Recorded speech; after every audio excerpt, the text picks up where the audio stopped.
saat Rasulullah menerima wahyu di Gua Hira,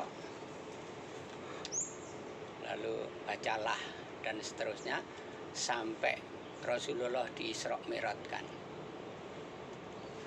Isra Mi'rajnya Rasulullah itu bukan Rasulullah yang minta,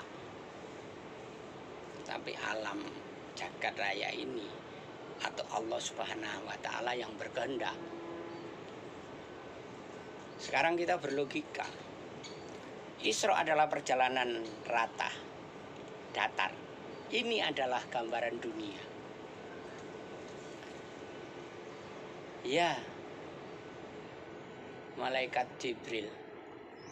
Itu kenapa orang menanam padi di sana baru ditanam sampai sini nanamnya, di sana sudah berbuah. Wahai Muhammad, ketahuilah itu adalah sahabat-sahabatmu nanti apabila berbuat kebaikan dan sebagainya. Jadi kita intinya berbuat kebaikan.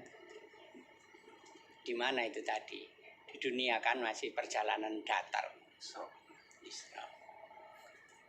Ya, malaikat Jibril itu kenapa orang diginikan? Lidahnya dipotong dan sebagainya, itu nanti itu adalah gambaran umat-umatmu nanti apabila dia suka gibah, namimah dan sebagainya. Seperti di mana itu tadi? Di dunia. Isra. Yang pertama dan kedua gambaran surga dan neraka kan? Logika. Surga dan neraka di mana letaknya? Di dunia. Kalau kita berbicara ini untuk pokoknya hidup saya, nanti supaya masuk surga kan gitu ya. Setelah meninggal mati masuk surga. Adakah orang yang bisa mengambil pelajaran daripadanya? Padahal surga neraka ada di dunia tadi. Kalau kita berkiblat daripada perjalanan Rasulullah Isra. Setelah itu barulah Mi'raj, naik langit Sab 7. 1, 2, 3, 4 sampai 7. Yang isinya itu para nabi-nabi. Ada makom atau derajat keimanan nabi ini di langit Sab 1, nabi ini langit Sab 2 dan sebagainya sampai Musa dan yang terakhir Nabi siapa? Ibrahim. Setelah sampai langit 7, lalu sampai ke Ars.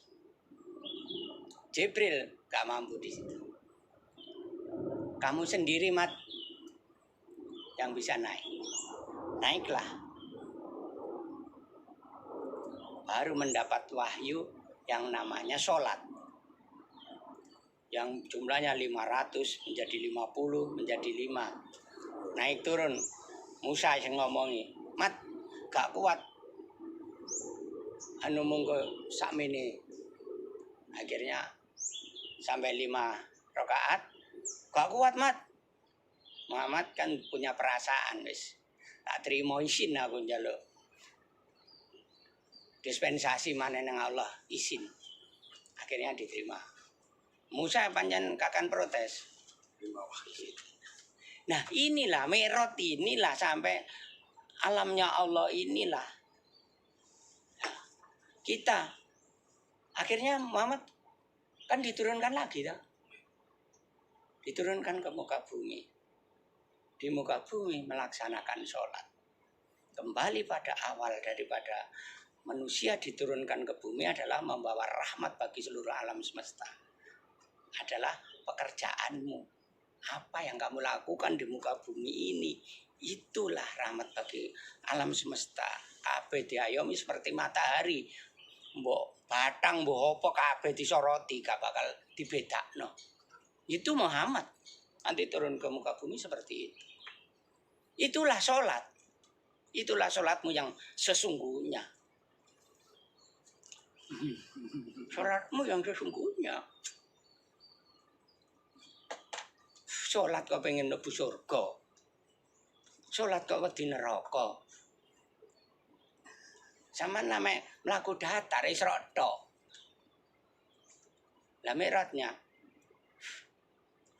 seperti itu. Jadi seperti itu. Jadi kita menyembah pada yang maha kuasa Allah Subhanahu wa taala itu tidak mengharapkan apa-apa, hanya menetapi kewajiban diturunkan di muka bumi menjadi rahmat seluruh alam semesta tanpa pembeda, dan kudu ikhlas, gak mikir aku kotok gaji piro dan sebagainya, bukan. Nah, nanti kalau kamu masih hitung-hitungan nggak sampai puncak sini sudah digeling karo alam. Dimplok macan tadi, kerayah ketek, dicucu ilang, mampus di situ. Gak melaku kadang, habis mikir. Nah seperti itu. Maka kenapa harus ikhlas? Ini karena ingin kesempurnaan kehidupan tadi, kembali pada asalnya. Makanya Muhammad itu kan nur. Setiap diri Muhammad. Gak bisa. Ingat kita jadi sigut kemudian jadi calon bayi apa namanya? Itu Hari-hari. bukan calon bayi, sigut terus itu sudah Janin. Juara. Itu adalah juara sperma yang paling menang untuk menuju ke ovum, yang paling juara. Jadi manusia yang diturunkan ke bumi ini sudah menduduki kedudukan juara. Lihat, terpilih harus terpilih. Dari bibit mau 1000 bibit kan, itu muncul. Makanya kita harus perlu sejarah kita ngerol ke situ tuh perlu. Berarti seorang terpilih lah di lahir dunia ini. Iya, sudah juara. Sudah juara. Dari awal mula sudah juara. Soalnya sperma yang di dalam tuh kandungan kan itu akeh sih. Nah, makanya benih terpilih kan awake dhewe akhir wujud di dunia. Seperti itu. Jadi kita harus cerdas dalam menyikapi hal ini.